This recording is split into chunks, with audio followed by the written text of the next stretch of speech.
இன்று நாம் பார்க்க இருக்கும் ஆசனம் அஸ்த உத்தனாசனம். இந்த ஆசனத்தை நமக்கு செய்து காண்பிப்பவர் நமது தெய்வீக சகோதரர். அஸ்த உத்தனாசனம் கைகளை உயர்த்திய போஸ் செய்வது எப்படி? நிமிர்ந்து நின்று இரு கைகளையும் தலைக்கு மேல் உயர்த்தவும்.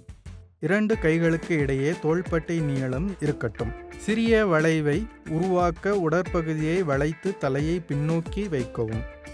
கைகளை உயர்த்துவதும் உடற்பகுதியை பின்னோக்கி வளைப்பதும் ஒரே நேரத்தில் செய்யப்படுகிறது. கையை உயர்த்தும் போது ஆழமாக சுவாசிக்கவும்.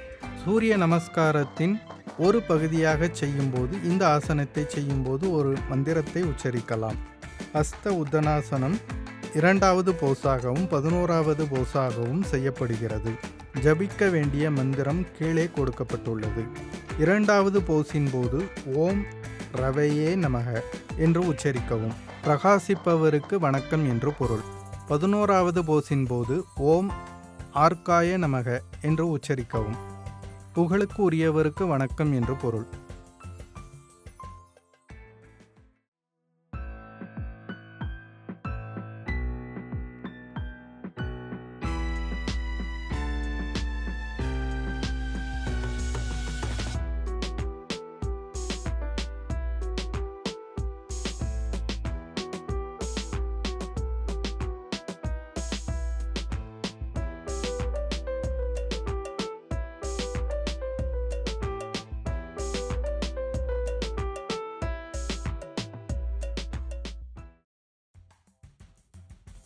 அஸ்த உத்தனாசனத்தின் நன்மைகள்.